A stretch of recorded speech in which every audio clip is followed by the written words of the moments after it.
ассалому алайкум тамошобинони муҳтарам. барномаи тилоти ахбор аз телевизиони тоҷикистон манзури шумо менамоем.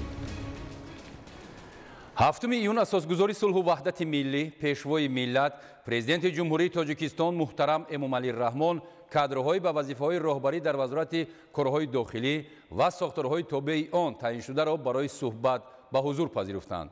дар мувофиқа бо президенти ҷумҳурии тоҷикистон, сардорони раёсатҳои вазорати корҳои дохилӣ дар шаҳри Душанбе, вилояти Суғд, дар минтақа ва ноҳияи Рашт, сардори хадамоти давлатӣ муҳофиза, сардорони раёсатҳои ҳифзи тартиботи ҷамъиятӣ, кофтукови ҷиноятӣ, алоқа, намояндаи ваколатдор дар бюрои ҳамоҳангсозии мубориза бо ҷиноятҳои муташаккилонаи иттиҳоди давлатҳои мустақил, ҳамоҳангсозии миллӣ оид ба ислоҳоти милитсия, сардорони шӯъбаҳои якум ва дуюм дар ноҳияҳои Сино ва Фирдавсии шаҳри Душанбе, сардорони шӯъбаҳо дар ноҳияи Дарвози вилояти мухтори Кӯҳистони Бадахшон, шаҳру ноҳияҳои Хуҷанд, Кӯҳистони Мастчоҳ, Деваштиҷ ва Истиқлоли вилояти Суғд, Хуросон, Норак, Вахш, Хубодиён, Ҷайҳун ва 5 вилояти Хатлон ва шаҳру ноҳияҳои тобеи Марказ, Роғун, Файзобод, Ҳисор ва Шаҳри Нав аз ҳисоби кадрҳои ҷавону варзидаи соҳа таъин гардиданд.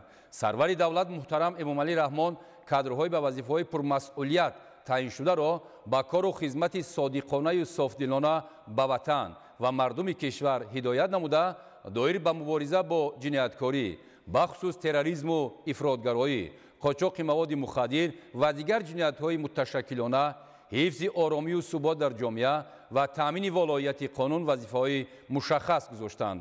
бо ёдоварӣ аз вазъи зудтағйирёбанда ва пешгӯинашавандаи минтақа ва ҷаҳон таъкид гардид ки иҷрои вазифаҳои мақомоти ҳифзи ҳуқуқу тартибот аз ҳар як корманди соҳа ва бахусус ҳайати роҳбарикунандаи вазорати корҳои дохилӣ ҳушёрию зиракии доимӣ ва ҳисси баланди масъулиятшиносиро тақозо менамояд.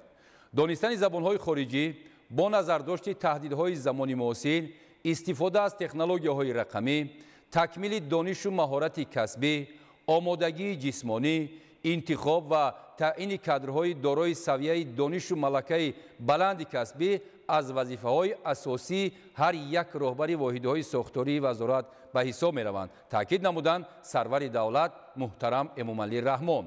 бобати таъмини иҷрои вазифаҳои хизматӣ дар доираи низомнома ва санадҳои меъёриву ҳуқуқии танзимкунандаи соҳа ва муборизаи беамон бо коррупсия дар тамоми сохторҳои вазорат аз дастурҳои пешвои миллат муҳтарам Эмомалӣ Раҳмон буданд ки зимни суҳбат ироа гардид.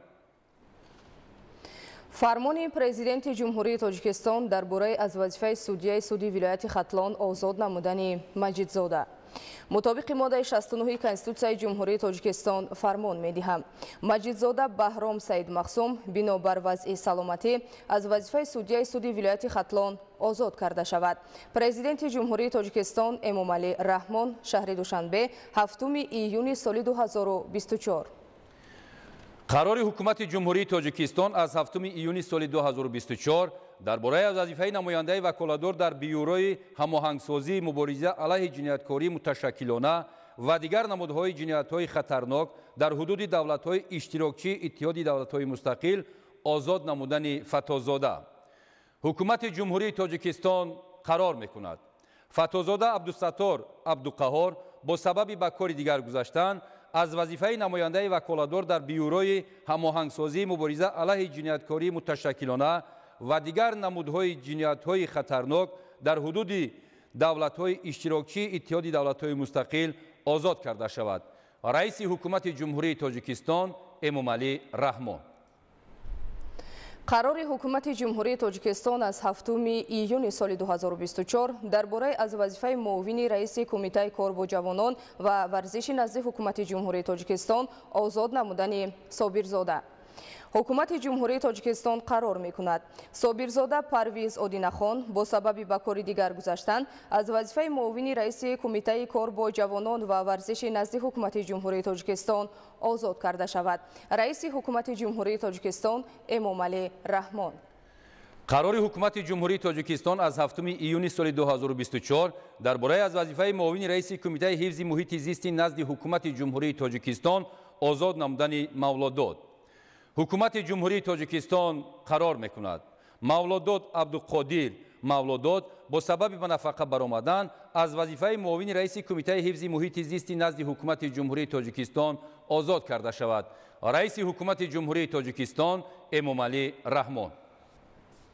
قرار حکومت جمهوری تاجیکستان از 7 ایون سال 2024 درباره نماینده وکالتدار در بیوروی هماهنگسازی مبارزه علیه جنایتکاری متشکلانه و دیگر نمودهای جنایت‌های خطرناک در حدود دولت‌های اشتراکچی اتحاد دولت‌های مستقل تعیین نمودن شریفزاده. حکومت جمهوری تاجیکستان قرار می‌کند شریفزاده فیضعلی رحمانعلی نماینده وکالتدار در بیوروی هماهنگسازی مبارزه علیه جنایتکاری متشکلانه و دیگر نمودهای جنایت‌های خطرناک در حدود دولت‌های اشتراکچی اتحاد دولت‌های مستقل تعیین کرده شود. رئیس حکومت جمهوری تاجیکستان امامعلی رحمان. قرار حکومت جمهوری تاجیکستان از 7 ایون سال 2024 درباره معاون رئیس کمیته حفظ محیط زیستی نزد حکومت جمهوری تاجیکستان تعیین نمودن رحمانزاده. حکومت جمهوری تاجیکستان قرار می‌کند رحمانزاده لایق شیرعلی معاون رئیس کمیته حفظ محیط زیستی نزد حکومت جمهوری تاجیکستان تعیین کرده شود. رئیس حکومت جمهوری تاجیکستان امامعلی رحمان. قرار حکومت جمهوری تاجیکستان از 7 ایون سال 2024 درباره معاون رئیس کمیته کار با جوانان و ورزش نزد حکومت جمهوری تاجیکستان تعیین نمودن شاکرزاده. حکومت جمهوری تاجیکستان قرار می‌کند شاکرزاده محمد طالب معاون رئیس کمیته کار با جوانان و ورزش نزد حکومت جمهوری تاجیکستان تعیین کرده شود. رئیس حکومت جمهوری تاجیکستان امامعلی رحمان. قرار رئیس مجلس ملی مجلس عالی جمهوری تاجیکستان درباره دعوت نمودن اجلاسیه 18 مجلس ملی مجلس عالی جمهوری تاجیکستان دعوت ششم مطابق ماده 52 کنستیتوسیای جمهوری تاجیکستان و ماده 24 قانون کنستیتوسیونی جمهوری تاجیکستان درباره مجلس عالی جمهوری تاجیکستان قرار میکنم. اجلاسیه 18 مجلس ملی مجلس عالی جمهوری تاجیکستان دعوت ششم 19 ایون سال 2024 ساعت 10 در شهر دوشنبه دعوت کرده شود. رئیس مجلس ملی مجلس عالی جمهوری تاجیکستان رستم امامعلی. ادامه اخبار. امروز تحت ریاست سروزیر جمهوری تاجیکستان قاهر رسولزاده جلسه کمیته تدارکات که کنفرانسیای سیوم بین المللی سطح بلند اوید به تطبیق 10 ساله بین المللی عمل آب برای رشد استوار سالهای 2018-2028 برگزار گردید. در جلسه اوید به جریان آمادگی تشکیل و گذرانیدن کنفرانسیای سیوم بین المللی سطح بلند اوید به تطبیق 10 ساله بین المللی عمل آب برای رشد استوار سالهای 2018-2028 و چاره‌بینی‌های کناری آن حسابات اعضای کمیته تدارکات و راهبران وزارت و اداره‌های داخلداری مملکت شنیده شد. طوری تاکید گردید در کار این چاره‌بینی سطح بلندی بین المللی اشتراکچیان زیاده از 2000 نفر از هیئت‌های رسمی بیش از 100 دولت اعضای سازمان ملل متحد راهبران و کارشناسان و تحلیلگران مسائل آب و اقلیم از 62 تشکیلات و سازمان‌های منطقوی و بین المللی پیش بینی شده است.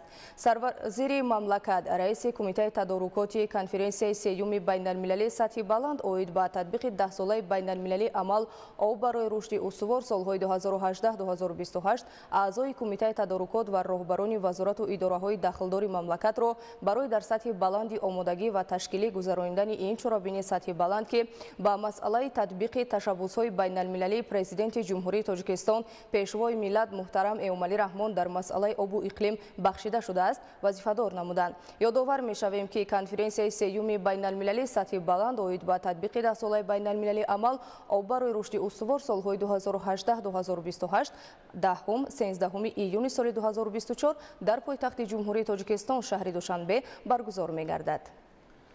تاجیکستان کشوری پیشاهنگ و تشبسکار در حل مشکلات گلوبالی دوامی بیش از 12 ساله می شود که تاجیکستان در حل مشکلاتی وابسته با آب و اقلیم در عرصه جهان با تشبس‌های نجیب نقش آفرین می کند. اینک باز پایتخت تاجیکستان شهر دوشنبه روزهای 10-13 ایون سال روان میزبان کنفرانس با نفوذ سطح بین المللی در دایره 10 ساله بین المللی عمل آب برای رشد استوار سالهای 2018-2028 می گردد. شرح موضوع در گزارش دلشاد حکیمزاده.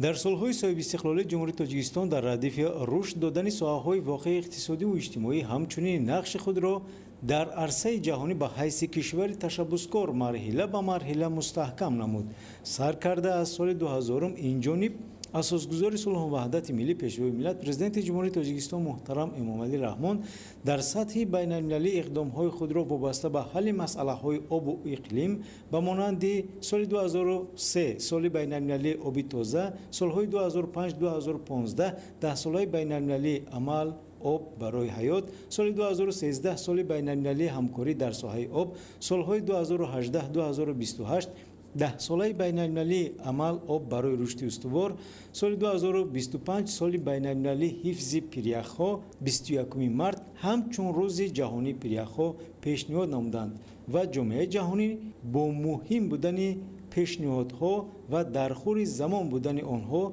این اقدام‌های نجیب تاجیکستان را دستگیری کرده تطبیق آنها را در سطح بین المللی براه ماندند. در دایره تطبیق با ثمر تشبث‌های بین المللی از 10 تا 13 ایون سال 2024 در پایتخت مملکت کنفرانسیای سوم دوشنبه اوید به مسئله‌های آب برگزار می‌گردد. طبق معلومات در کار این چاره‌بینی سطح بلند بین المللی که از 10 تا 13 ایون سال 2024 در پایتخت مملکت شهر دوشنبه برگزار می‌گردد، اشتراک نمایندگان والامقام یکچند دولت‌های جهان، راهبران و کارشناسان و تحلیلگران مسائل آب و اقلیم از تشکیلات و سازمان‌های منطقوی و بین المللی پیش بینی گردیده است. در دایره کنفرانسیای سوم بین المللی سطح بلند اوید به تطبیق 10 ساله بین المللی عمل آب برای رشد استوار سالهای 2018 2028 همچنین برگزاری فستیوال و فورم ها، مکالمه ها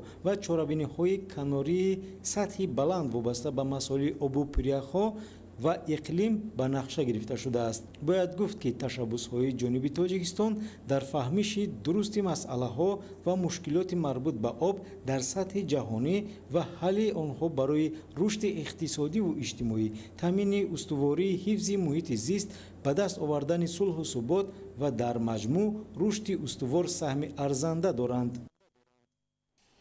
موضوع دیگر، مولانا جلال‌الدین بلخی شخصیتی بزرگ و ناتکراری علم و ادب بوده. آثار جاویدانه او هم در شرق و هم در غرب خوانندگان و هواداران زیاد دارد. روزهای 7 و 8 ایون سال روان در قرارگاه یونسکو در پاریژ پایتخت فرانسه کنفرانس بین المللی علمی نظریوی بزرگداشت 815 سالگی مولانا جلال‌الدین بلخی برگزار می‌گردد. همکاران ما از جریان برگزاری روز اول این همایش بین المللی گزارش آماده نمودند که منظورتان کرده می شود. ما برای وصل کردن آمدیم، نه برای فصل کردن آمدیم.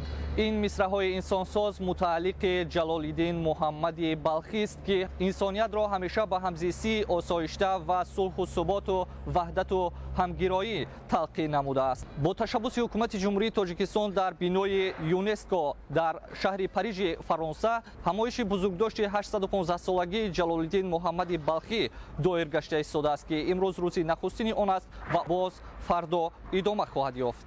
کنفرانس بین المللی علمی نظریوی بخشیده به بزرگداشت 815 سالگی مولانا جلال‌الدین محمدی بلخی در طالور بر هوای قرارگاه یونسکو در پاریژ پایتخت فرانسه دایر گردید. در کار کنفرانس معاون اول مدیر کل یونسکو گابریل راموس، وزیر فرهنگ جمهوری تاجیکستان، رئیس انجمن رودکی در فرانسه و مولاناشناسان از تمام قلمرو جهان شرکت داشتند. ضمن افتتاح این همایش بزرگ وزیر فرهنگ جمهوری تاجیکستان از نام پیشوای ملت محترم امامعلی رحمان اشتراکداران کنفرانس را برای دستگیری و پیاده ساختن این پیشنهاد مهم جانب تاجیکستان اظهار تشکر نموده بیان داشتند که مولانا جلال‌الدین محمد شاعری میباشد که با گذشت سالها مهرش به قلب همگان شعله میپاشد و همه ساله بیش از سال قبل درباره اش میگویند و مینویسند. جلال‌الدین بلخی آثار بوی در گنجینه مدنیت عمومی جهانی باقی گذاشته است. مولانا متفکر بزرگی زمانش بودند که در انکشاف تفکر نظریوی خدمت بزرگی داشت. در کنفرانس بین المللی علمی نظریوی بخشیده به بزرگداشت 815 سالگی مولانا جلال‌الدین بلخی معاون اول مدیر کل یونسکو و دیگر عالمان و محققان و مولانا شناسان نیز برآمد نموده از چنین یک اقدام و تشبث عالی عاید به بزرگداشت مولانا با تشبث جانب حکومت جمهوری تاجیکستان در سطح جهانی سخن گفته این اقدام را در راه همگرایی و دوستی و وحدت خلق‌های عالم مهم ارزیابی نمودند. طور عالمان و مولانا شناسان ضمن بیان معروضه‌های خویش اطراف آثار و روزگار مولانا بیان داشتند. آثار جاویدانه جلال‌الدین بلخی امروز به ده‌ها زبان گوناگون جهان ترجمه شده در انتهای عصر 20 در ردیف 10 کتاب سرتعداد و خواننده‌ترین اهل عالم قرار گرفته است. دو اثر بزرگ مولانا جلال‌الدین محمدی بلخی مثنوی معنوی و دیوان کبیر شبیه آینه‌هایی هستند که مولانا فراروی آدمیان داشته است. من جلال ایجادی استاد دانشگاه در زمینه جامعه شناسی در فرانسه هستم و از اونجایی که این اقدام این ابتکار صورت میگیره سازماندهی شده توسط دوستان تاجیکستان بسیار خوشحال هستم به خاطر اینکه این کنفرانس درباره یکی از مشاهیر بزرگ ادبیات فارسی یعنی مولوی میخواد صحبت بکنه و ما همون گونه که میدانیم مولوی دارای اندیشه بسیار گسترده و بسیار در ضمن پیچیده‌ای هست و جنبه‌های واقعا گوناگونی داره و در دل خودش در ضمن یک پیام مشترک داره در ارتباط با هویت فرهنگی این انسان‌هایی که به زبان آنها صحبت می‌کرد و شعر می‌گفت و برای ما امروز کسانی که در تاجیکستان، افغانستان، ایران و سایر جاهای دیگه‌ای که زبان فارسی می‌دانند برای ما بسیار مهم هست که چنین شخصیت‌های برجسته فرهنگی و تاریخی خودمون رو بفهمیم، بشناسیم و به دیگران، به نسل‌های دیگر نیز انتقال بدهیم.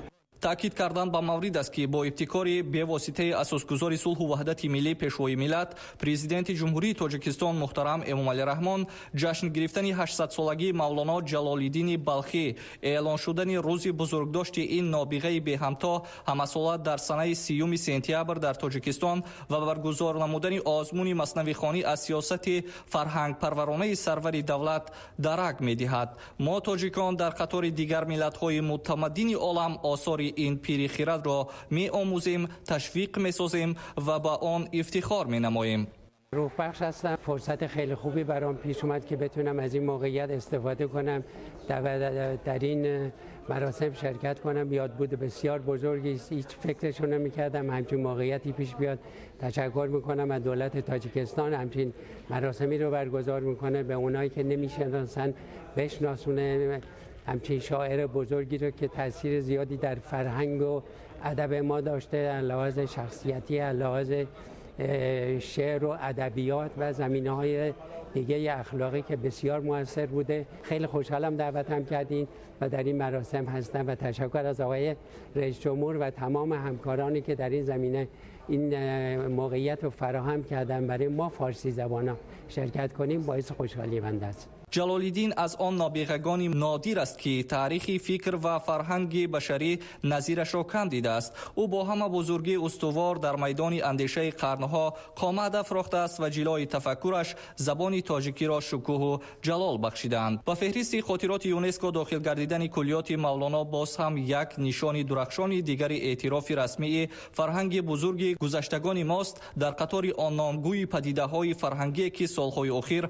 از جانب این سازمان با نفوذ جهانی پذیرفته شدند. البته اعتراف بین المللی ایجادیات بزرگان گذشته ما خصوصا مولانا جلال‌الدین بلخی سخن نوی نیست. مولانا جلال‌الدین بلخی که با افتخار میتوان گفت زاده سرزمین ماست، با شخصیت بی‌نظیر خود و دو شاهسر بی‌زوالش مثنوی معنوی و دیوان کبیر چندین سال است که در اساس آمار رسمی بین المللی در صف اولین سرخواننده ترین مؤلفان دنیا قرار دارد. واقعا آثار گرانبها بی‌شبیه و ارزشمند مولانای بلخ بعد از سپری شدن بیش از 800 سال هنوز اهمیت و قدر و قیمت خود را گم نکرده است، بلکه برعکس امروز بیش از هر وقت در عالم نفوذ و آبرو دارد و پیشگام جامعه می باشد که باعث سرفرازی و افتخار ما وارثان است. در زمینه کنفرانس بین المللی علمی نظریوی بخشیده به بزرگداشت 815 سالگی مولانا جلال‌الدین محمدی بلخی در یک گوشه قرارگاه یونسکو در پاریژ از جانب آثار آثارخانه ملی تاجیکستان، اینستیتوت میراث خطی و دستخطهای نزد اکادمیای ملی علم‌های تاجیکستان و کتابخانه ملی تاجیکستان نمایش جشنی تحت عنوان انعکاس آثار مولانا جلال‌الدین محمدی بلخی دایر کرده شد که آن تا انجام این همایش ادامه خواهد یافت. در نمایش مذکور نمونه‌های گوناگون آثار تاریخی و فرهنگی مربوط به مولانا جلال‌الدین بلخی از قبیل عنصرهای دستنویس و چاپ سنگی مثنوی معنوی، شرح مثنوی حسین واعظی کاشفی، مصوره‌ها، قلمکشی‌ها، پیکره مولانا، نمونه‌های هنر خوشنویسی از اشعار مولانا و دیگر آثار باستانشناسی به معرض تماشا گذاشته شدند که انعکاسگر روزگار و فعالیت علمی و ادبی مولانا جلال‌الدین بلخی می باشد. اساس یا خود خصوصیت خاصی نمایش ما در آن است که در این دفترهای مثنوی از دفتر یکم تا ششم پوره که در فاند آثارخانه ملی تاجیکستان حفظ و نگهداری کرده می شوند و مربوط به عصر 14 هستند، در این نمایشگاه جایگاه خاصه خود را یافتند. و دیگر خصوصیت این آثاری که ما پیشنهاد کردیم، این میراث خطی که ما پیشنهاد کردیم، بسیار کاتبانی هستند که در حدود امروزه تاجیکستان زندگی کردند. همزمان رسم‌های مخصوص هستند، عکس‌های مخصوص هستند در نمایشگاه امروزه که از جریان افتتاح آثارخانه جلال‌الدین بلخی در ناحیه جلال‌الدین بلخی تاجیکستان امروز در این نمایشگاه گذاشته شدند و این آثارخانه چنانکه که می‌دانید و آرامگاه رمزی جلال‌الدین بلخی در تاجیکستان با اشتراک به واسطه اساسگزار صلح و وحدت ملی پیشوای ملت محترم پرزیدنت جمهوری تاجیکستان امومالی رحمان در این افتتاح شده است و این یادگارها امروز در این نمایشگاه گذاشته شدند و فکر می‌کنم که از تماشای این بسیار تماشابینان فرانسه و مهمانانی که در قرارگاه یونسکو دارند لذت زیاد معنوی خواهند برداشت. در ادامه کنفرانس همزمان مهمانان از نمایش لباس‌های ملی تاجیکی که از جانب طراحان چیره‌دست تاجیکستان آماده گشته بود دیدن نمودند. یادآور میشیم که کنفرانس بین‌المللی علمی نظریوی بخشیده به بزرگداشت 815 سالگی مولانا جلال‌الدین محمدی بلخی در قرارگاه یونسکو در شهر پاریژ فرانسه 7-8 ایون سال 2024 دایر کرده می شود. مسرور ملکزاده، فتح‌الله میرزویف، شهر پاریژ فرانسه. اخبار. ادامه برنامه اخبار. زردآلو پروری یکی از سمت‌های رشد یافته باغداری در جهان محسوب یافته امروز میوه‌های تر و خشک آن طلبگاران زیاد دارد. در سالهای استقلال دولتی در تاجیکستان میدان عمومی باغ زردآلو 34000 گکتار وسیع شده است. عین زمان جمع‌آوری، کارکرد و صادرات زردآلو از تاجیکستان جریان دارد. نوروزشاه عزیزالله همکاری ما گزارش می‌دهد در این خصوص. تاریخ زردآلو پروری تاجیکان امکانیت‌ها برای وسیع‌کنی میدان زردآلوزار در دایره تطبیق برنامه‌های دولتی و نشاندادهای استحصالی در کتاب زردآلوی تاجیکستان درج گردیده است. همین گونه توصیه‌نامه‌های روی میزی استفاده نتیجه‌های کارهای علمی در استحصالات و تطبیق سیاست اگراری حکومت مملکت بر رشد زردآلو پروری در تاجیکستان مساعدت نمود. ما سال 2013 و تکرارا سال 2016 کتاب با نام زردآلوی تاجیکستان با زبان‌های تاجیکی، روسی و انگلیسی چاپ کردیم و این کتاب نه فقط در داخل جمهوری بیرون از آن وسیع پخش شد. ما تصمیم گرفتیم که این کتاب رو با نظر داشت در بر گرفتن تکنولوژی نو، نوهای نو برون مرزی و کارکرد محصولات و صادرات روان کردن کتاب رو از نو یا که تعداد زیادتر از چاپ براریم. استفاده بیشتر امکانیت‌های طبیعی در استحصالات جاری کردن تجربه معاصر پرورش و مهنت پیوسته به وسیع‌شوی میدان زردآلو باغ در تاجیکستان آورده رسانید. در سال 1991 میدان عمومی زردآلوزار در تاجیکستان تقریباً 30000 گکتار را تشکیل می‌نمود. در سال 2024 میدان عمومی باغ زردآلو به 64000 گکتار برابر شده است. در سالهای استقلال دولتی در تاجیکستان میدان عمومی باغ زردآلو 34000 گکتار وسیع شده است. این شب و روز جمع‌آوری حاصل و صادرات زردآلو با دولت‌های دور و نزدیک عالم ادامه دارد. مهنتکشان مملکت از میدان تقریباً 50000 گکتار حاصل این نمودی میوه را جمع‌آوری می‌کنند. همه ساله از تاجیکستان هزارها تن زردآلو در شکل تر و خشک به دولت‌های آسیا و اروپا صادرات کرده می‌شود.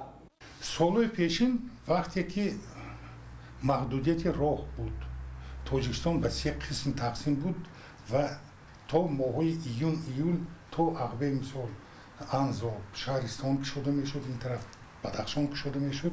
мо наметавонистем меваи тару тозаи худро ба берун миқдори дилхоҳ бурорем. ҳоло бошад агар ба сохтумони нақбҳо кушода шудани роҳҳои байналмилалӣ бевосита аз сари боғ ҳосила ҷамъ кунанд, басту банд карда баранд ба берун аз ҷумҳурӣ дар намоишгоҳҳои байналмилалӣ ҳаст, байни давлатӣ ҳаст. Зардолии мо ҳам дар ҳолати тару тоза, ҳам дар ҳолати коркард шуда пешниҳод шуда истодааст ва соҳиби баҳои баланд шуда истодааст. айни замон дар Тоҷикистон 200 номгӯи навъу намунаҳои зардолу парвариш меёбад. Дар доираи сиёсати аграрии ҳукумати мамлакат таҳкими робитаи илм бо истеҳсолот, баланд шудани малакаи зардолу парварон, парвариши навъу намунаҳои тобовар ба шароити хушксолӣ ва васеъ кардани майдон ба афзоиши истеҳсоли зардолу оварда расонидааст. дар соли 2018 дар Тоҷикистон 167 000 тонна зардолу истеҳсол шуда буд. дар соли 2023 бошад истеҳсоли зардолу ба 240 000 тонна баробар шудааст. яъне давоми 5 соли охир истеҳсоли зардолу дар Тоҷикистон 73 000 тонна афзоиш ёфтааст. айни замон зардолу дар 68 давлати дунё ҳамчун меваи дӯстдошта парвариш карда мешавад. майдони умумии зардолу боғ дар ҷаҳон 560 000 гектарро ташкил медиҳад, ки 68 000 гектар ё 15%-аш ба Тоҷикистон рост меояд. яъне андешидани тадбирҳои саривақтӣ дар солҳои истиқлоли давлатӣ ва таҳкими робитаи илм бо истеҳсолот имкон фароҳам овард, ки Тоҷикистон ба яке аз давлатҳои асосии истеҳсолкунандаи зардолу дар ҷаҳон табдил ёбад. тавре дар сарчашмаҳои илмӣ омадааст ва натиҷаи таҷрибаҳои амалӣ нишон додааст, дар шароити дигаргуншавии иқлим, хушксолӣ, заминҳои ҳосилхезиашон паст ё санглох зардолу парварӣ муфид аст. қариб 200 номгӯи наву намунаҳои зардолу парвариш карда мешавад, ки инҳо хеле маъмул ҳастанд ва таърихи зиёдам доранд ва ин навҳо дар ҷумҳуриҳои ҳамсоя берун аз Тоҷикистон хеле васеъ паҳн шудааст ва онҳо ҳам аз ин навҳо боғи худро бунёд карданд ва истеҳсол мекунанд. таърихи парвариши дарахти зардолу ва ба даст овардани ҳосили он дар миқёси ҷумҳурии мо қариб 5-6 ҳазор солро дар бар мегирад ва дар ин давра деҳқонон, шахсони алоҳида ва олимон тавонистанд як қатор навъҳои маҳаллии дарахти зардолуро офаранд ва онҳо чун навъҳои маъмул дар қаламрави Тоҷикистон берун аз он васеъ паҳн шуд ва сифатан ин зардолие ки дар шароити Тоҷикистон парвариш карда мешавад ва худ ҳамто надорад. татбиқи барномаҳои давлатӣ, амалишавии ҳадафҳои ҳукумати мамлакат ва таҳкими робитаи илм бо истеҳсолот заминаҳои рушдро барои афзоиши истеҳсоли зардолу таъмин намуд. ҳадафи имрӯза дар Тоҷикистон ба истифодаи ҳарчи бештари таҷрибаҳои муосири боғдорӣ, татбиқи дастовардҳои илм дар истеҳсолот, истифодаи бештари имкониятҳои табиӣ, афзоиши истеҳсоли зардолу ва васеъкунии имкониятҳо барои зиёдкунии содироти ин намуди меваи хушлаззати Тоҷикистон ба давлатҳои дуру наздики олам равона карда шудааст. наврӯзшоҳи азизло, Маҳмадсаиди Камол, ахбор.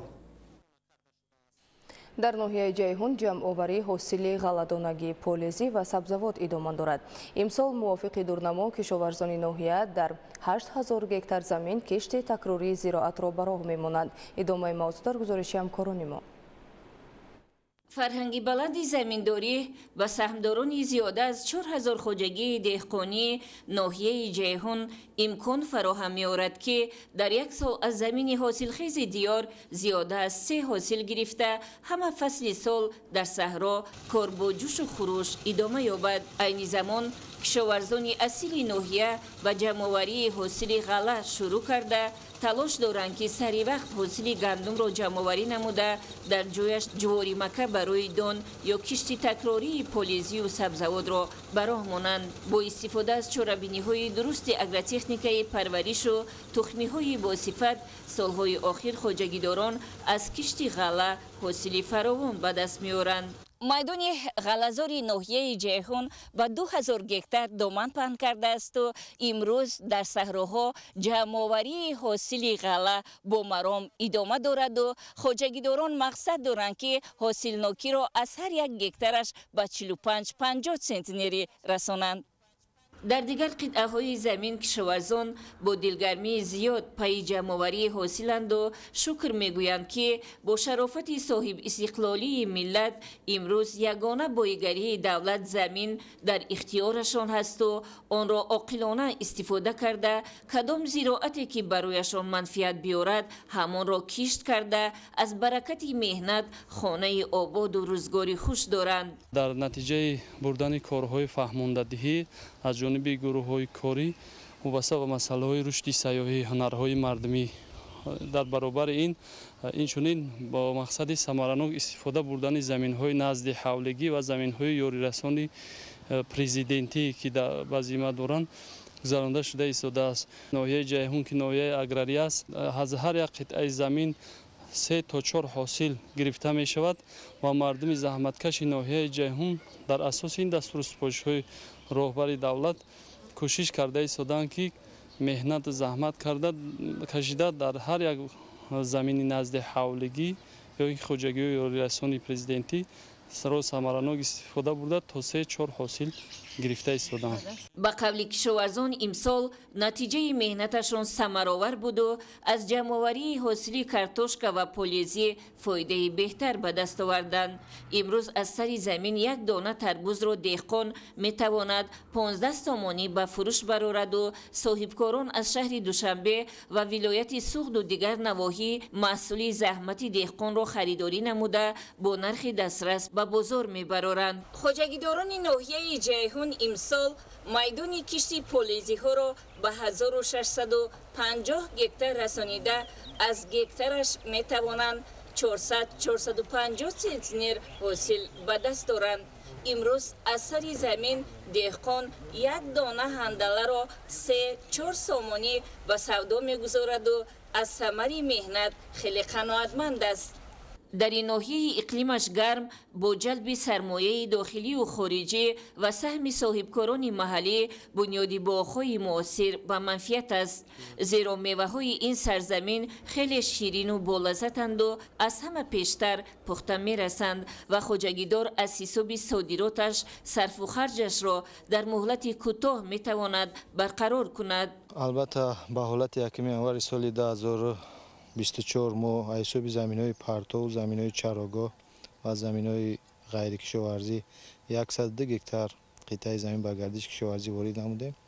امسال در نظر داریم حساب زمین‌هایی که در اختیار جدیم اتحادیه اگراری وادی زرین میباشد باز 1000 گکتار دیگر زمین به گردش کشاورزی وارد نموده. سال 2024 یک تا خوجگی دهقانی سمتش باغپروری حساب زمین‌های چراگاه در میدان 490 گکتار تشکیل نمودیم که ما میتوانیم با سرمایه داخلی و جلب متخصصان خارجی باغ‌های اینتنسیوی و سوپر اینتنسیوی با آبمانی قطرگی کار شروع کردگیم که الکی یک قسمی کاراشون رفته است.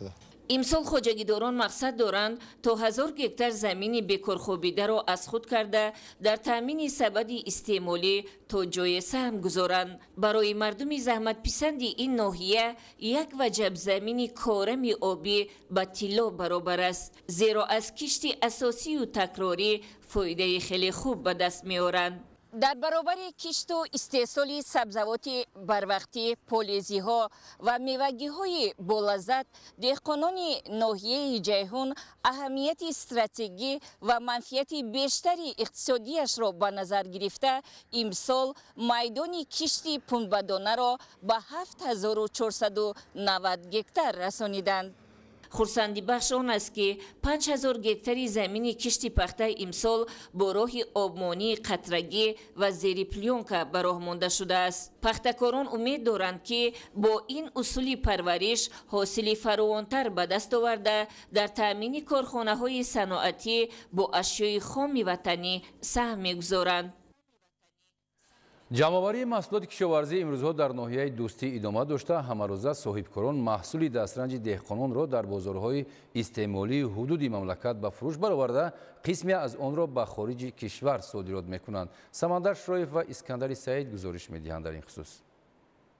با مقصد غنی گرداندن بازار استعمالی و بلند برداشتن سطح نیکواهالی ساکنان، کشاورزان ناحیه دوستی تلاش به آن روانه می‌سازند که هر قطعه زمین عاقلانه و پرمحصول استفاده گردد. مورد ذکر است که با راه اندازی گردیدن اصولهای جدید ساحه، نتیجه مهنت دهقانان ثمره بخش گردیده، سطح استحصال محصولات کشاورزی رو به افزایش دارد. به خصوص آبیاری قطرگی در میدانهای کشت عامل فراوان حاصلی گردیده. این تجربه سالهاست که در ناحیه دوستی روی کار گرفته شده است. نتیجه این است که امروزها بازارهای مملکت با محصولات از جهت اکولوژی تازه وطنی غنی گردانیده شده، تامین احتیاجات ساکنان با محصولات غذایی پررقانه گردیده است. در این شب و روز خواجگیداران جماعت دهات نور بخش ناحیه جمع‌آوری کارتوشکا، میوه‌جات، پالزی، غله‌دانگی‌ها و سبزیجات گوناگون را وسعت بخشیده آمادگی به کشت تکراری می‌گیرند. باید ذکر نمود که سبزیش یک قطار محصولات از جهت گرمی اقلیم در ناحیه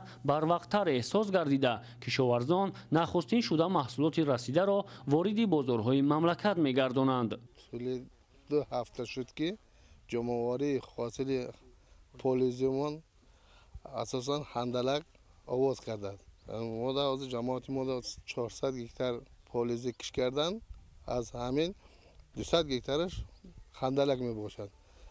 هندلک من خیلی دیده ایستادین، هر روز چنده و بازارهای برده ایستادن، همچون ولایت سوق، شهر دوشنبه و قرغان تپه و خارجی کشور باشد و جمهوری قرقیزستان صادرات کرده ایستادن.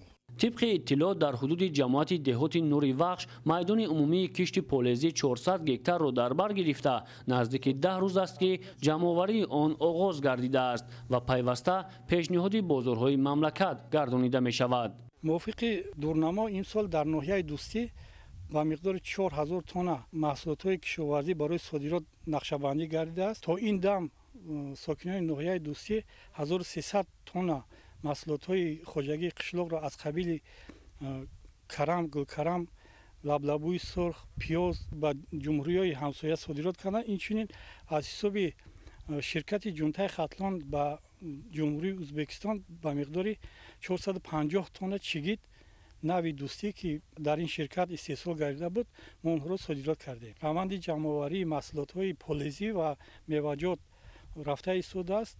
این محصولات ها با جمهوری همسایه و اینچنین بازارهای داخلی جمهوری ما پیشکش گردیده ایستادند. قابل ذکر است که با افزون گردیدن اهالی همساله احتیاجات به زمین‌های کورم و نزد حولگی زیاد می‌گردد. با نظر داشته این همساله جهت از خودکنی زمین‌های بوئی و بکار خوابیده مسئولین تدبیرهای ضروری می‌اندیشند. سال گذشته در اساس دستور هدایت‌های پیشوای ملت پرزیدنت مملکت محترم امامعلی رحمان در موضع گراوتی جماعت شهرک 20 سالگی ناحیه 62 گکتار زمین دوباره مورد کشت قرار داده شد. این زمان در قطعه زمین قرار داریم که سال گذشته از حساب زمین‌های چراگاه بوئیر 62 گکتار زمین کشت پخته گذراندیم. این همه دستور و سپارش‌های پیشوای معظم ملت محترم جناب عالی هست که ما امروزها زمین‌های پرتو زمین‌های از کار مانده رو ما به گردش کشاورزی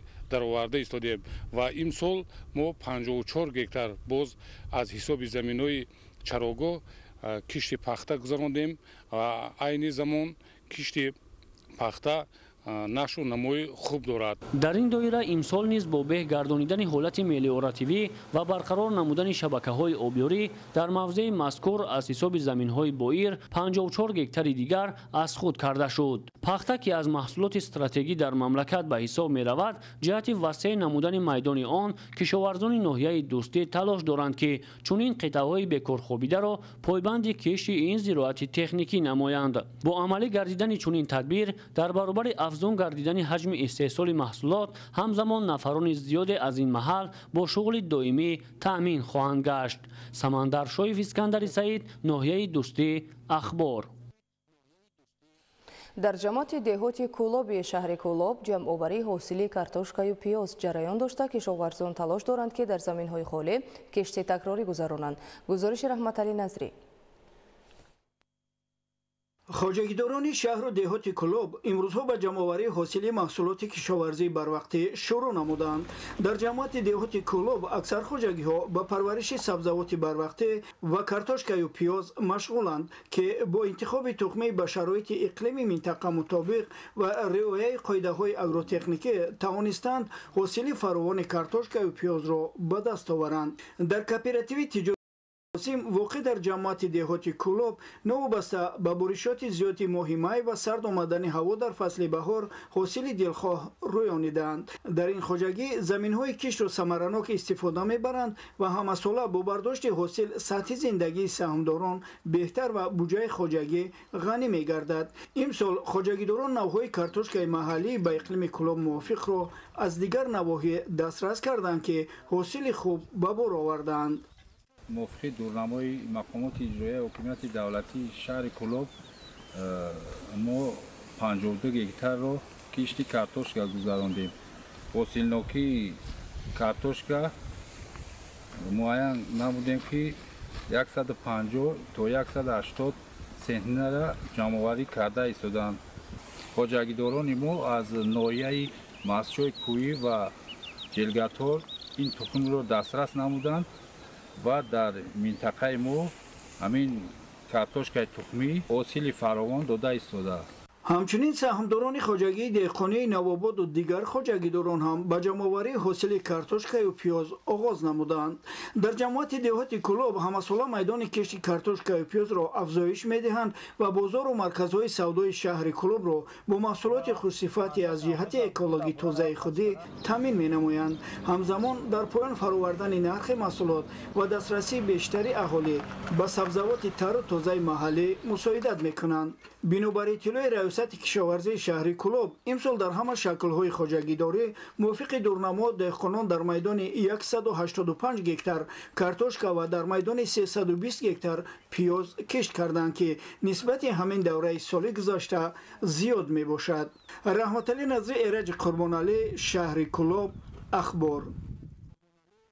дар ноҳияи рӯшон дар масоҳати 3 гектар замин гармхона бунёд шуда дар он сабзавот парвариш карда мешавад. дар ин гармхона феълан ҳосили аввал рӯёнида шуда кишти такрорӣ аллакай нашъу намо дорад. гузориши Моҳираи Тоҳирӣ дар ин хусус. бо дар назардошти пешбурди рӯзгори оилавӣ, таъмини талаботи бозор бо маҳсулоти кишоварзӣ ба хусус сабзавот, бунёди гармхонаҳо дар шароити иқлими Бадахшон хеле самараноку манфиатнок арзёбӣ мегарданд. ин аст ки имрӯзҳо бисёри хоҷагидорон дар пешбурди соҳаи кишоварзӣ камари ҳиммат баста баҳри расидан ба ҳадафи стратегии мамлакат таъмини амнияти озуқаворӣ саъю талош намуда истоданд. таъсиси гармхона як рукни муҳими ҳаёти иқтисодии иҷтимоии сокинони мамлакат маҳсуб ёфта, имрӯз хоҷагидорони алоҳида дар бунёд ва таъсис намудани гармхонаҳои наву замонавӣ иқдом гирифта истоданд. ва яке аз чунин соҳибкорон ва хоҷагидор Ҳамдам Давлатмаҳмадов, сокини ноҳияи Рӯшон мебошад, ки имрӯз 3 гектар гармхонаҳоро таъсис намуда барои рушди минбаъдаи зироаткорӣ ва хоҷагидорӣ камари ҳиммат баста истодааст. ва имрӯз чуноне ки шоҳиди ол ҳастем, ки дар гармхона қарор дорем ва ин гармхона дар масоҳати 1.5 гектар доман густурдааст ва дар ин ҷо помидор, бодирин, кабудӣ, булғорӣ ва дигар сабзавот дар ҳоли кишт ва нашунамо қарор доранд ва аллакай ба миқдори муайяни кабудӣ кишт карда шуда ба фурӯш ва содирот бароварда шудааст. айни ҳол дар гармхонаҳо кишти помидору бодирин, кабудӣ, гулкарам, булғорӣ ва дигар сабзавот хуб бароҳмонда шуда аллакай кабудиву бодирин ба фурӯш бароварда шуданд. гармхона бо ҳамаи талаботҳои муосир сохта шуда барои парвариши маҳсулоти кишоварзӣ хеле мувофиқ гардонда шудааст. имсол соли дуввум аст ки мо дар ин ҷо парвариши сабзавот ва маҳсулотро ба роҳ монда истодаем.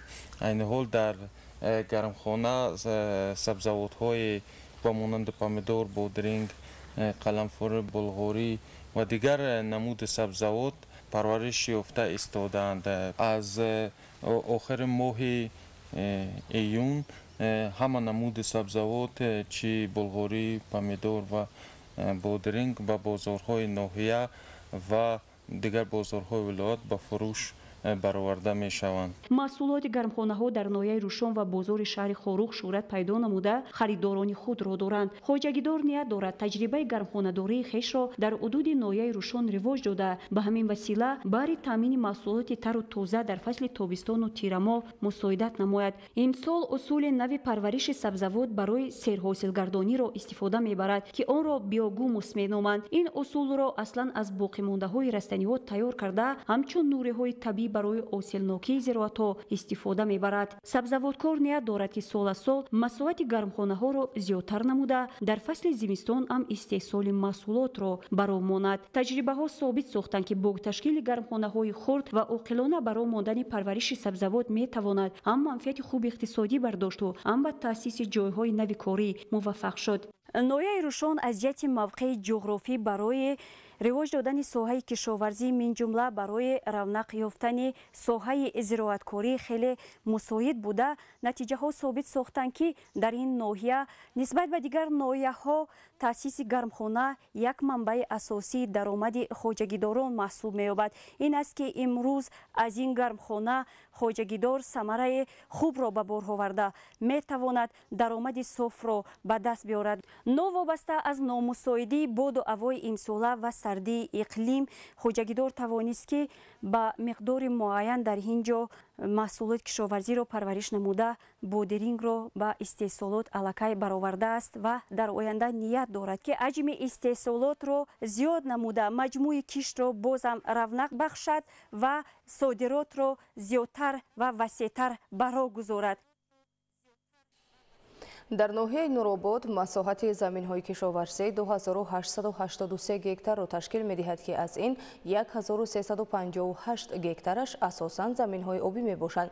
امسال در ناحیه کشت کارتوشکا در میدان 300 گکتار پیش بینی شده است. گزارش زیگولی محمود. ناحیه نورآباد اساساً ناحیه اگراری بوده. اساس اقتصادیات آن را ساحه کشاورزی تشکیل می‌دهد. اهل زحمت خواجگی‌های کشاورزی در پرتو دستور و هدایت‌های پرزیدنت جمهوری تاجیکستان پیشوای ملت محترم امامعلی رحمان از زمین‌های موجوده ثمرناک استفاده می‌برند تا مساحت کشت و استحصال زراعت‌های کشاورزی را باز هم بیشتر نمایند. در ناحیه نورآباد زمین‌های کشاورزی همگی 2883 گکتار را تشکیل می‌دهد که از این 1358 گکتارش آبی می باشد. سال جاری از زمین‌های موجوده 300 گکتارش برای کشتی کارتوشکا پیش بینی شده است.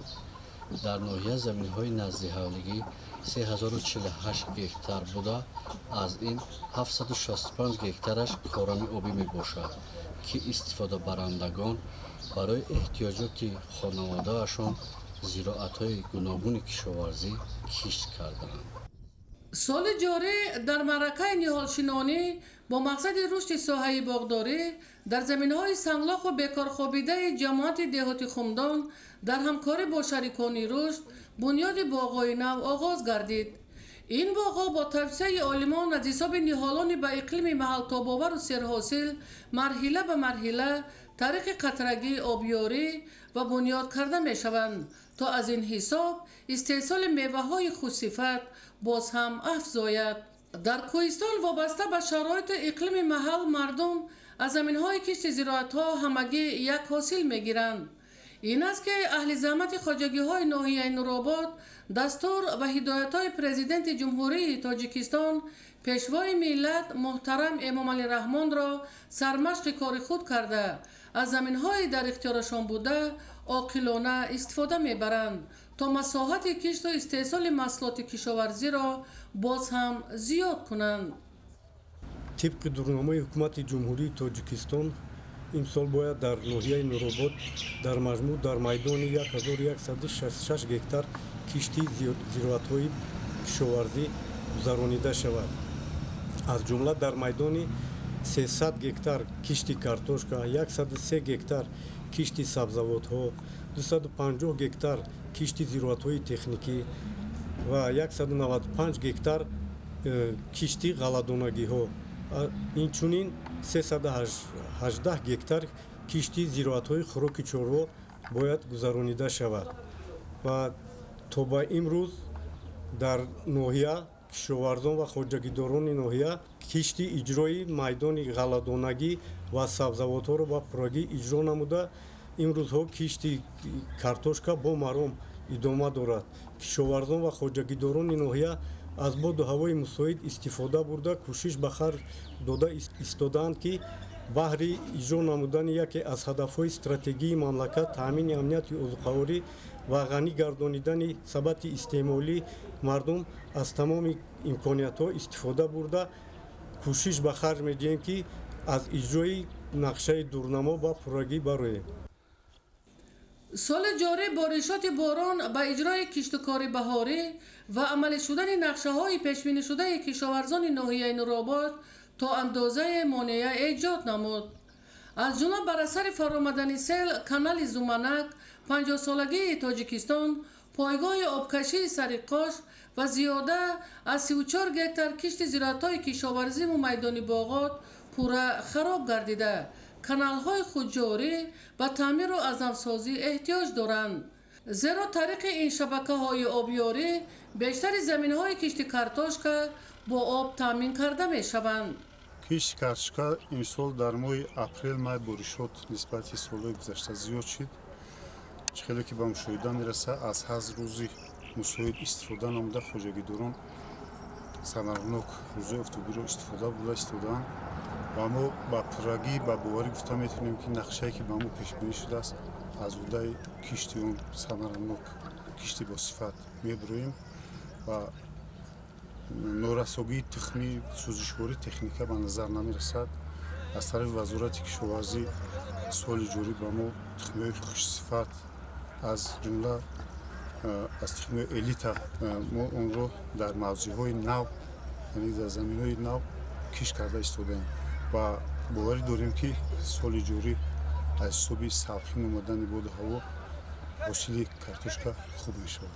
ба номусоид омадани боду ҳаво ва дигар мушкилиҳои мавҷуда нигоҳ накарда, кишоварзони ноҳияи Нурободро зарур аст ки аз заминҳои боқимонда самараноку оқилона истифода бурда масоҳати кишти зироатҳоро сари вақт иҷро намоянд, то бадин васила дар таъмини бозорҳои кишварамон бо маҳсулот саҳми арзандаи худро гузоранд.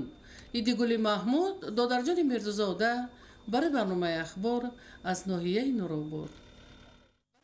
дар ноҳияи деваштир рушди соҳаи кирмакпарварӣ давра ба давра таъмин гардида майдони дарахтони тут васеъ ва барои кирмакпарон шароити созгор муҳайё шудааст. идомаи мавзӯъ дар гузориши мазбут бобозода ва умарҷон юсуфов. дар ноҳияи деваштичи вилояти Суғ маъракаи ҷамъоварии пилла оғоз гардид. ин чорабиниро нахустин шуда кирмакпарварони ҷамоатҳои деҳоти Яхтан ва Ғазантарак оғози нек бахшиданд. ба нуқтаи қабули ноҳиявӣ рӯзи аввали пилласпорӣ ҷавонзанону бонувони кирмакпарвар наздики 1000 килограмм ашёи хомисоноатӣ ворид карданд. туфайли дастгирию ғамхориҳои пайвастаи асосгузори сулҳу ваҳдати миллӣ пешвои миллат президенти ҷумҳурии Тоҷикистон муҳтарам Эмомалӣ Раҳмон кирмакпарварон ва дорандагони боғи ниҳолони тут аз тамоми намудҳои андоз озод карда шуданд ва ин дастгирии самимона имкон дод ки ба боғҳои ниҳолони тут ва дарахтони дар лаби ҷӯйҳо шинонда шуда аҳамияти махсус зоҳир карда ба нигоҳубин ва парвариши тутзор диққати эътибори ҷиддӣ дода шавад. имрӯз дар ноҳия 214 гектар тутзор мавҷуд буда дар лаби ҷӯи анҳор боз 19 000 бех ниҳолони тут шинонда шуд ки ҳама дар давраи нашъунамо қарор доранд ва ин миқдор майдон эҳтиёҷоти кирмакпарваронро ба пурраги қонеъ мегардонад. бинобар мавҷуд будани пойгоҳи мустаҳками ғизои кирмак соли равон аз ҷониби намояндаи ширкати саҳомии кушодаи пиллаи тоҷик ба 150 нафар кирмакпарварони соҳибтаҷрибаи ноҳияи деваштик 190 қутти кирмак тақсим карда шуд. бо вуҷуди номусоид ва пасомадани обу ҳавои имсола кирмакпарварони ноҳия туфайли соҳибтаҷрибагӣ ва нигоҳбини кирмак дар шароити хонавода тавонистанд ки ҳосили фаровон ҷамъоварӣ намоянд. мана имсол мо дар ноҳия 190 қутти тухми кирмак оварда бо роҳҳои агротехникӣ зинда кардем. 190 қутти кирмак ба 150 хоҷагиҳои кирмакпарвар тақсим карда шуд. мана дар ҳозир пиллаҳо дар давраи синни чорум буда афзоишаш нақс, тухми имсол нақс нисбати солҳои пеш. мана кирмакпарварро то ҳадди имкон парвариш карда истоданд.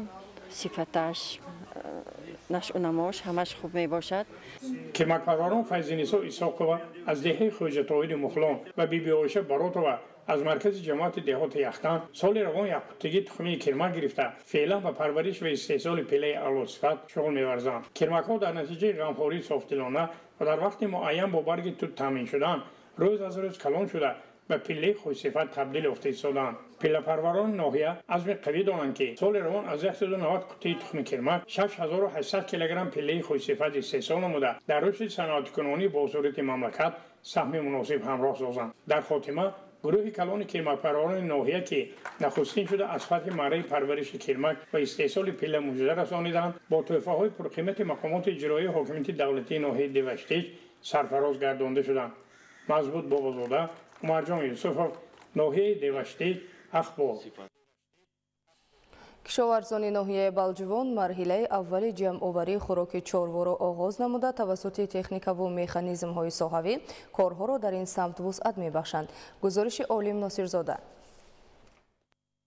балҷувон яке аз ноҳияҳои аграрии вилояти хатлон дар баробари боғдорию кишоварзӣ бахши чорводориро низ рушд дода дар ин самт майдони заминҳои ба кишти хӯроки дурушт вобаста шударо зиёд намуда масоҳати умумии чарогоҳу майдони кишти хӯроки чорворо дар соли равон маҷмуан наздик ба 81 000 гектар расонидаанд. бо ин мақсад дар тамоми хоҷагиҳои ҷамъиятию инфиродии кишти зироати хӯроки чорво мувофиқи мақсад ба роҳ монда шуда айни замон дар бештари мавзеъ дарав ва ҷамъоварии марҳилаи аввали майдони алафзор ба анҷом расонида шудааст. дар ҷамоати деҳоти Сайф Раҳимӣ ноҳияи Балҷувон дар баробари хоҷагидорон масоҳати наздик ба 11 000 гектари он ки ба ҷамъияти дорои масъулияташ маҳдуди мармарӣ мутааллиқ мебошад мавсими дарав бо ҷалби техникаҳои соҳавӣ оғоз карда шуда хоҷагидорон азм доранд ки вобаста ба талабот миқдори лозимаи хӯроки дуруштро барои чорвои мавҷудаи хоҷагӣ ҷамъ оваранд. طبق اطلاع مسئولان حالا در ناحیه مساحت عمومی زمین‌های کشاورزی 132662 گکتار را تشکیل می‌دهد. کشاورزان ناحیه در نتیجه استفاده درست و مقصدناک قطعه‌های زمینی کارم و امکانیت‌های موجوده صحوی سال تا سال به پیشروی‌های نظررس کامیاب گشته ایستاده‌اند. حیوان کلان شاخدار در ناحیه 29901 سر، حیوان مایده 26511 سر موجود می‌باشد. 132662 گکتار زمین‌های کشاورزی در ناحیه وجود دارد.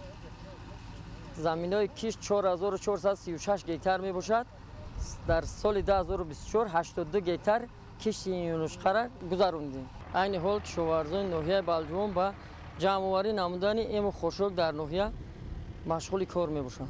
техникаҳое ки вобаста ба ҷамъоварии майдони алафзори ҳудуди ҷамоати Сайф Раҳимӣ ноҳия сафар баргардиданд дар ҳолати хуби корӣ омода шуда қаблан мавриди назару санҷиши роҳбарият ва мутахассисони соҳа қарор гирифта ба ҷамъоварии маҳсулот шурӯъ карданд.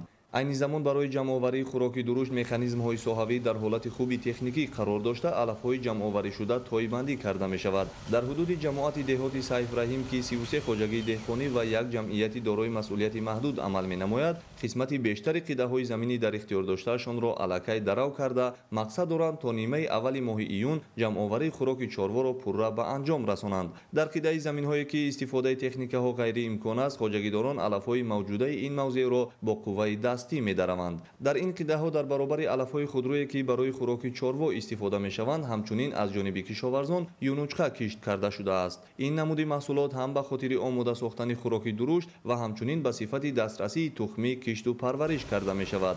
азми хоҷагидорон ба он равона гардидааст ки то охири мавсим нақшаи ҷамъоварии хӯроки чорворо сари вақт ҷамъоварӣ ва барои зимистongузаронӣ захира намоянд. Олим Носирзода, Олими Мирзо, Хуршеди Нодирхон, ноҳияи Балҷувон, Ахбор. татбиқи яке аз ҳадафҳои асосии Тоҷикистон таъмини амнияти озуқаворӣ барои афзоиши нишондодҳои истеҳсолӣ ва пешниҳоди маҳсулоти босифат мусоидат намуд. Тоҷикистон дар байни иттиҳоди давлатҳои мустақил дар истеҳсоли маҳсулоти хушсифат ҷойи аввалро ишғол мекунад. идомаи мавзӯъ дар гузориши навбатӣ. тоҷикистон дар байни иттиҳоди давлатҳои мустақил дар истеҳсоли маҳсулоти хушсифат ҷойи аввалро ишғол намуд, зеро бештари маҳсулоти истеҳсолкардаи ҷумҳурии Тоҷикистон бо таъму маззаи хос фарқкунанда ва аз лиҳози экологӣ тоза парвариш ва истеҳсол карда мешавад. Тоҷикистон аз тарафи Созмони озуқавории кишоварзӣ аз ҷумлаи 10 давлати аз ҷиҳати кишоварзии органикӣ беҳтарин истеҳсолкунандаи маҳсулоти босифати кишоварзӣ дар ҷаҳон эътироф гардид. дар ин бора созмони узуқавории кишоварзӣ дар маҷаллаи The World of Organic Agriculture маълумот додааст. Инчунин дар байни дигар давлатҳо аз ҳисоби заминҳои органикӣ низ Тоҷикистон ба даҳгонаи беҳтарин ворид гаштааст. аз ҳисоби оне ки деҳқонон ё фермерон ё ки замин истифодабарандагон нуриҳои органикиро истифода мебаранд, тамоми маҳсулоти кишоварзие ки дар ҷумҳурӣ яъне ки мо ба даст меорем ва онро содирот мекунем, онҳо аз ҳисоби экологӣ яъне ки тоза мебошанд, зеро ки он маҳлулҳо он зархимикатҳое ки дар ҷаҳон маҳлулҳое ки вуҷуд доранд аслан аз тарафи хоҷагидороне ки дар ҷумҳурии Тоҷикистон ҳастанд, онҳо бо меъёрҳои муайян истифода бурда мешаванд ва дар ин ҳолат хоки мо, замини мо олудашавии устувори органикӣ яъне ки таъсири пестисод камтар мешавад.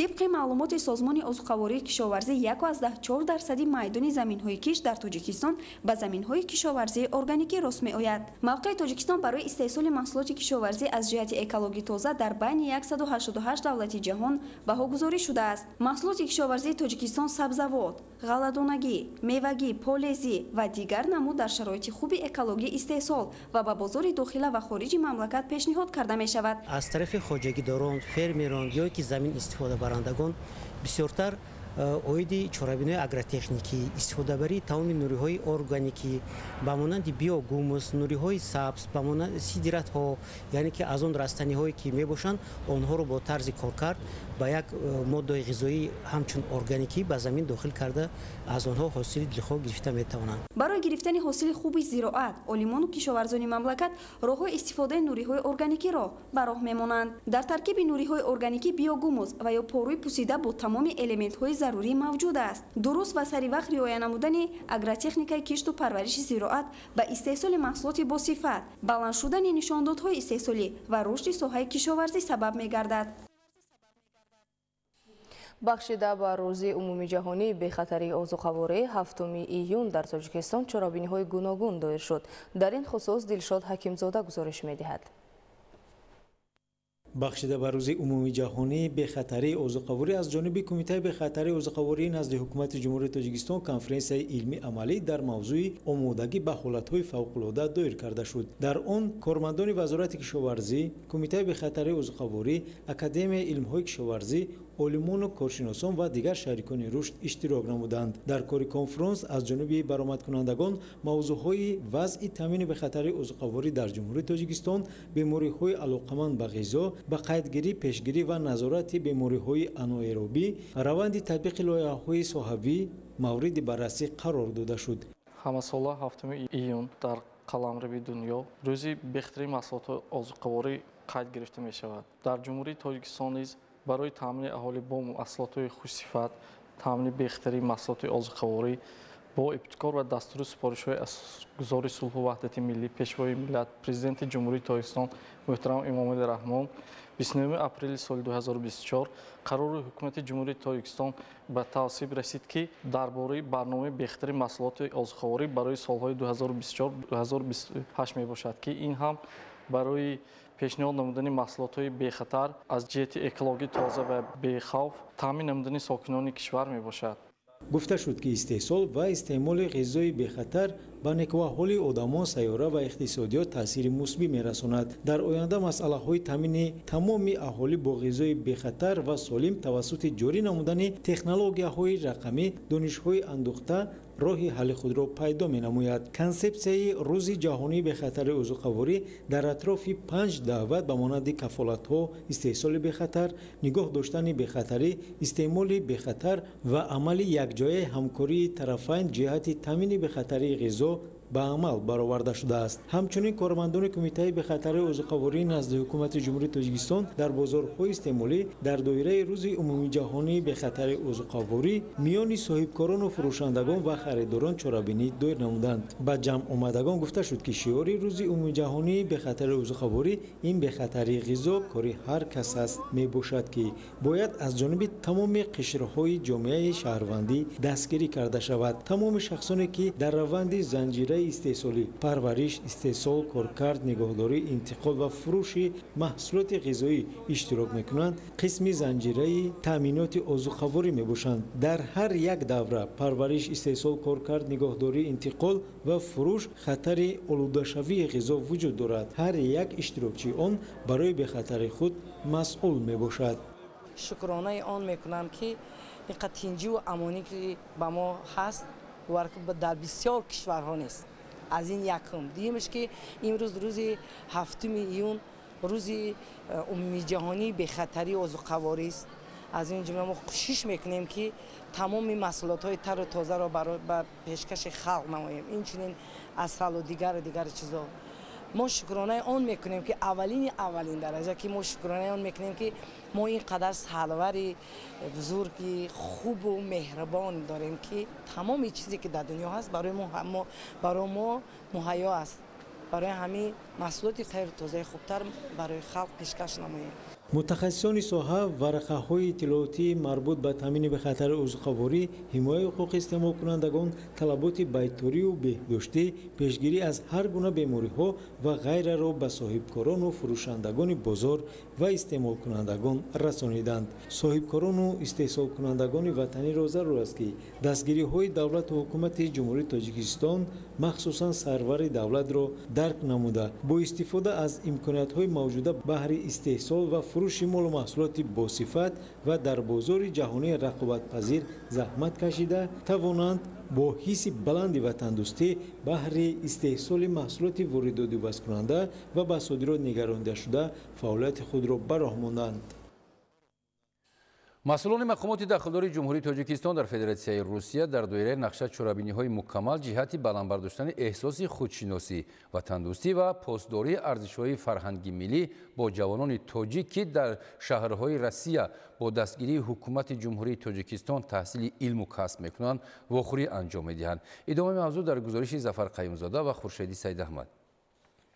مسئولان سفارت جمهوری تاجیکستان در فدراسیای روسیه از روند تحصیل و شرط و شرایط بود و باش دانشجویان تاجیک در دانشگاه دولتی معماری و ساختمان شهر پنزا از نزدیک شناس شده با ریاست دانشگاه واخوری انجام دادند.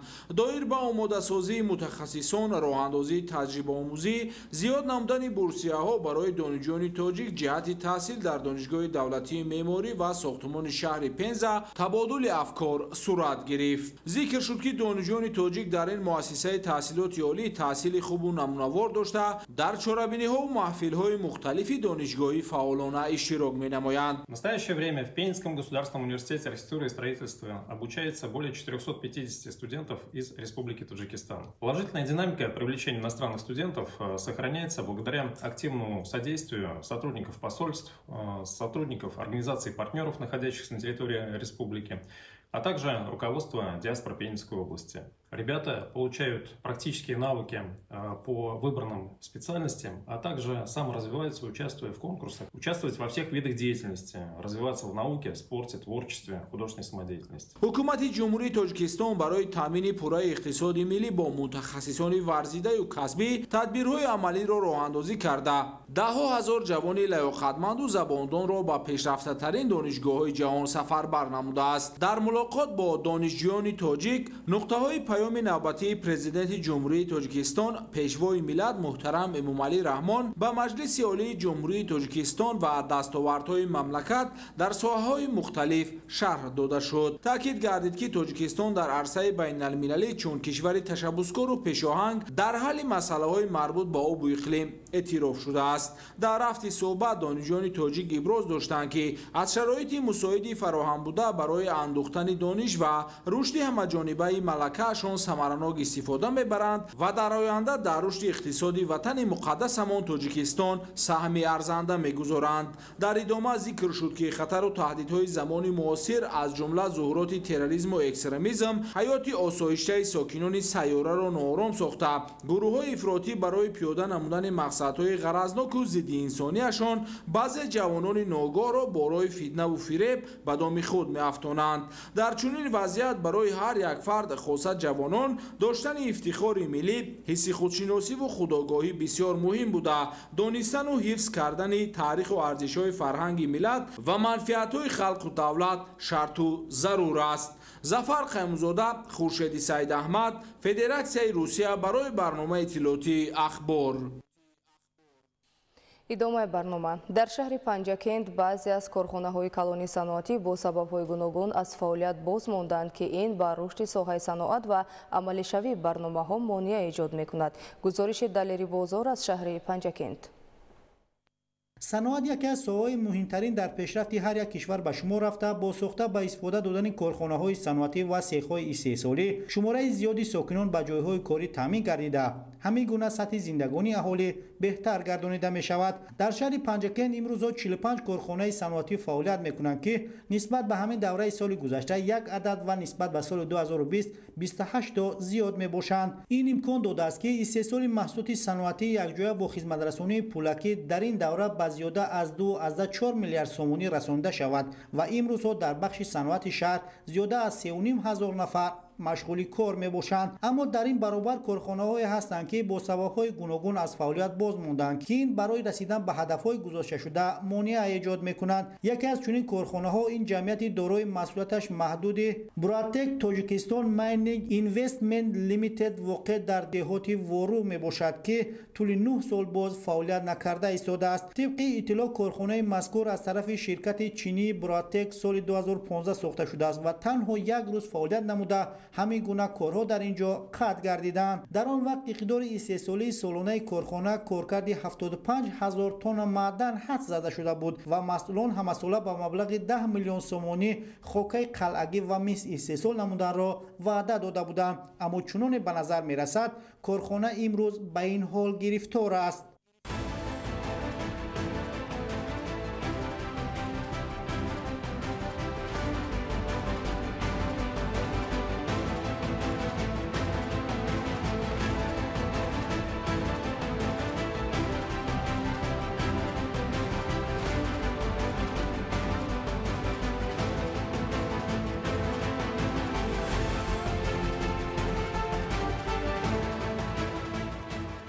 агар корбарии ҷиддӣ ба роҳ монда шуда корхона ба кор дароварда шавад, дар навбати аввал дар он зиёда аз 300 нафар сокинони маҳаллӣ бо ҷои кор ва маоши хуб таъмин карда мешаванд. ин корхона дар наздикии кони Мушистон воқеъ дар қаторкӯҳҳои Зарафшон бунёд карда шудааст ва аз маркази шаҳри Панҷакент 30 километр дуртар ҷойгир аст.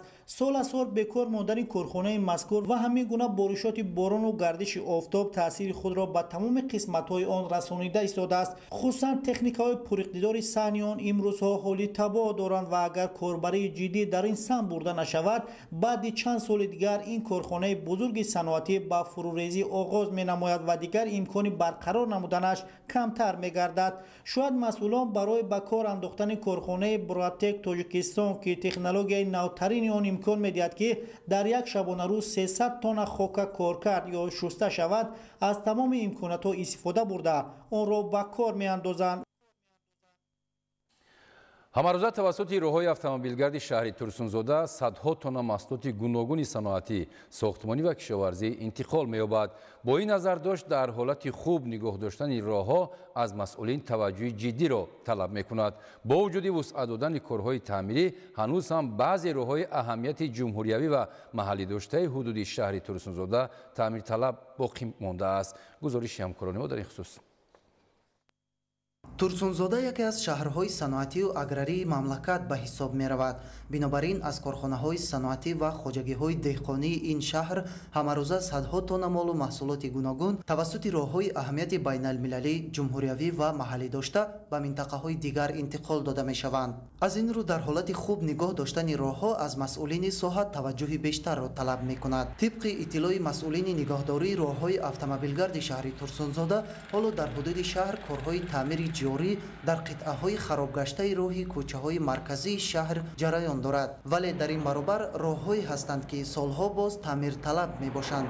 аз ҷумла роҳи аҳамияти ҷумҳуриявидоштаи ҳудуди ҷамъияти деҳоти Турсун-Туйчиев ки сари ҳар қадам чуқурчаҳои пайдошуда ба ҳаракати воситаҳои нақлиёт монеъ шояд масъулин борҳо аз ин роҳ гузашта дидан кардаанд, аммо то имрӯз таъмирталаб боқӣ мондани роҳ аз бетаваҷҷӯҳӣ дарак медиҳад. ҳозир мо дар нақша гиртагем кӯчаи мирзо турсунзодая барои болопӯш кардани кӯчаҳоям боло ҷои обромдагӣ болопӯш мекунем. баъд дуюм кӯчаи саддини айнӣ ҳаст. ду кӯча аст ки мо ина поли ба нақша гиртагем ҳамин ба рӯзои наздик анҷом меёбад. бо роҳҳое ҳастанд ки роҳҳои ҷумҳуриявӣ ҳаст, роҳҳои тарафи саркор чикалов ҳамун чизам бо ба нақша гиртагем ки дар рӯзои наздик боро бартараф кунем роҳҳошона. барои роҳҳо аз ҳисоби баромадани обҳо хубурҳо мекафанд аз ҳамин ҳисоб аз зери замин нам гирифта мошинаҳои гаронвазн мегузаранд, аз ҳамун хотир раҳо фарсуда мешаванд. яке аз сабабҳои зуд фарсуда шудани роҳҳои маркази шаҳрро масъулин дар ҷараён доштани корҳои сохтмонӣ маънӣ дод карда гуфтанд ки дар аксар маврид бо ҳаракати нақлиёти гаронвазн қубурҳои обгузар сурох шуда ба рӯи роҳ об ҷорӣ мешавад ва боиси хароб шудани роҳҳои марказии шаҳр мегардад. агар чанде аз ин қитъаҳо таъмир шуда бошанд ҳам, вале ҳолати воқеӣ ҳамоно нигаронкунанда боқӣ мемонад.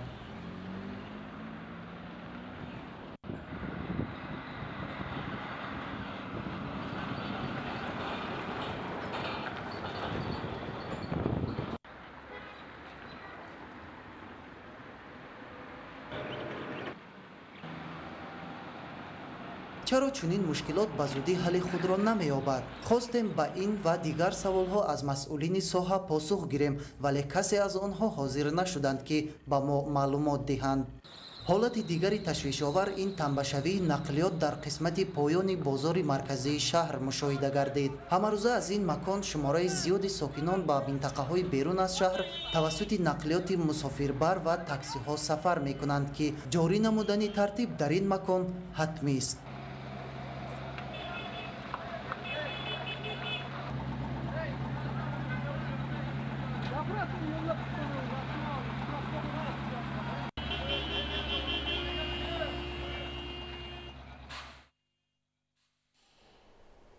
ساکنان جماعت دهاتی به نام نوریدین محمودوی ناحیه شمس‌الدین شاهین سالهای زیاد این جانب از نبودن پول ماشین گذر تنقیصی میکشند. مسئولان ناحیه برای حل این مشکلات تا امروز چاره نااندیشیدند. شرح موضوع در گزارش انور شاه سیدعلی زاده و سیحامیدی شریف توجه نمایید.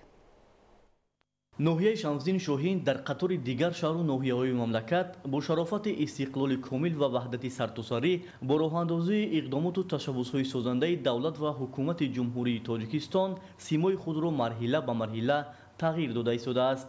ин ҳама навгониҳо пеш аз ҳама ба рушду пешрафти соҳаҳои мухталифи кишвар ва баландгардидани вазъи некуаҳволии сокинон равона гардидааст.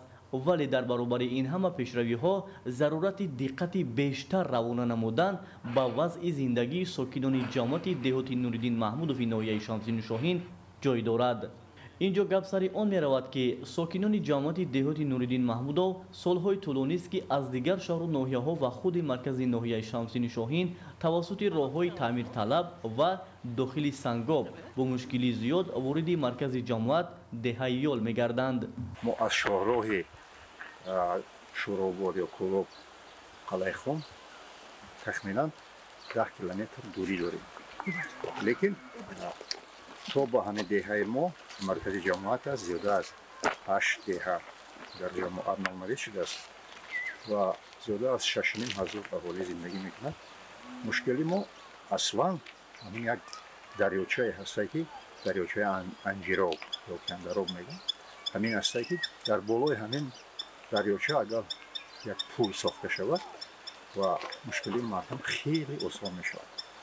ҳамагӣ 10 километр ҳаст ва мушкиле аст ки мошинҳои сабукрав ниҳоят паст ҳастанд ва ҳар як боронгарие ки дар минтақа мешавад мушкилиро бо эҷод мекунад, яъне мушкили бисёртар мешавад ва мардум аз ҳамин сангоб аз ҳамин дарёча гузашта наметавонад. ҷамоати деҳоти нуриддин маҳмудови ноҳияи шамсиддин шоҳин дар доманакӯҳ ҷойгир буда он аз 10 деҳа иборат мебошад ки аҳолии ин рӯсто тибқи иттилои масъулони ҷамоат зиёда аз 7000 нафарро ташкил медиҳад. яъне набудани пули мошингузар ба сокинони ҳамаи деҳаҳои ҳудуди ҷамоати деҳоти мазкур мушкилоти ҷиддиро пеш меорад. тавре худи сокинон мегӯянд 3 ё 4 моҳ имкон аст ки дар ин масир бемушкилӣ рафтуо карду халос. моҳо ин роҳ рост карда намешавад. ҳар қадаре ки рост кунам ёки тоза кунам аз сангу аз шағал, лекин боз ба бориши боридани борон ки аз боло бисо кӯҳҳо ҳастанд сарорез дарё саршор аста, боз ҳамин роҳ вайрон мешавад.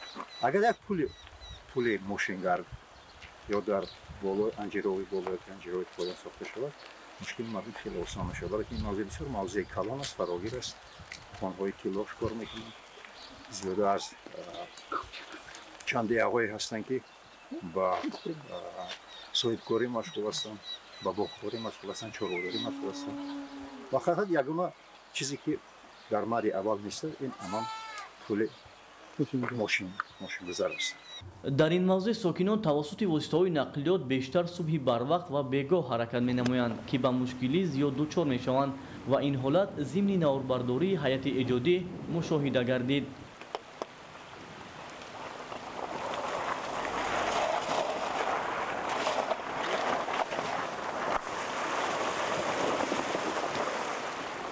дар робита ба ҳолати ҷой дошта ронандагон аз набудани пули мошингузар ҳарф мезананд. мехоҳем ки ҳамин раҳи мо таъмир шавад, чанд як кӯприк боша, ягон илоҷ боша ки ҳангоми боронгарӣ, ягон барфу борон, ягон марг мурда касалия ҳамин раҳ да бигзарад. ҳар рӯз ҳангоми боронгарӣ ҳам хеле азобу машаққат мешавад. анҷиров то деҳаи иёл порвор мулиё бигзарем, ҳангоми боронгарӣ ба мушкилӣ дучор мешавем. раҳо маҳкам мешавад, намешавад ягон гузашта намешавад. сокинони ҷамоати деҳоти дурдасти Нуриддин Маҳмудов мушкилоти набудани пули мошингузарро ба солҳои аввали таъсиси ин мавзеъҳо рабт медиҳанд. аммо он вақт сокинон бештар бо мошинҳои калонҳаҷм аз ин ҷо ба ҷои дигар интиқол меёфтанд ва инак солҳои зиёд мешавад ки зарурати бунёди кӯпрук ба миён омадааст. деҳаи ёл дар маркази ҷамоати деҳоти Нуриддин Маҳмудов қарор дошта дар масофаи 30 километр дур аз маркази ноҳия ва 60 километр дур аз шаҳри Кӯлоб ҷойгир аст. аз ин рӯ ҳалли саривақтии мушкилоти ҷой дошта дар ин масир аз масоили муҳим ба ҳисоб меравад. Анваршод Сайдализода, Сайҳомиди Шариф, Олеми Мирзо, ноҳияи Шамсдини Шоҳин, ахбор. бинандагони гиромӣ, нашри муфассали барномаи иттилооти ахбор ба анҷом мерасад. бароятон беҳтарин хушиҳои зиндагиро таманно дорем. саломат бошед. салом бинандагони гиромӣ, шуморо бо вазъи ҳавои мамлакат барои пагоҳ 8 июни соли 2024 ошно месозем. агентии обу ҳавошиносии Кумитаи ҳифзи муҳити зисти назди ҳукумати ҷумҳурии Тоҷикистон иттилоъ медиҳад ки шабонарӯзи оянда дар вилояти Мухтори Кӯҳистони Бадахшон ҳавои тағйирёбанда пешгӯӣ шуда, дар баъзе ноҳияҳо борони кӯтоҳмуддат борида раъду барқ ба амал меояд. вазъи ҳаво дар ғарби вилоят шабона 7-12, рӯзона 19-24 дараҷа гарм мешавад. дар шарқи вилоят шабона аз 3 дараҷа хунук то 2 дараҷа гарм, рӯзона 9-14 дараҷа гарм мешавад. дар вилояти Хатлон ҳавои тағйирёбандаи бебориш пешгӯӣ мешавад. вазъи ҳаво дар водиё шабона 17-22, рӯзона 34-39 дараҷа гарм мешавад. дар доманакӯҳҳо шабона 12-17, рӯзона 24-29 дараҷа гарм мешавад. дар вилояти Суғд ҳавои тағйирёбанда пешгӯӣ шуда, дар баъзе ноҳияҳо борони кӯтоҳмуддат меборад. вазъи ҳаво дар водиё шабона 16-21, рӯзона 32-37 дараҷа гарм мешавад. дар ноҳияҳои кӯҳи шабона 3-8, рӯзона 19-21 дараҷа гарм мешавад. дар ноҳияҳои тобеи ҷумҳурӣ ҳавои тағйирёбанда дар назар буда, дар баъзе ноҳияҳо борони кӯтоҳмуддат меборад.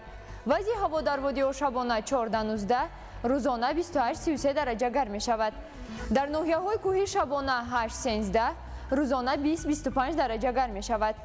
дар шаҳри Душанбе ҳавои камабри бебориш пешгӯӣ мешавад. вазъи ҳаво шабона 16-18, рӯзона 31-33 дараҷа гарм мешавад.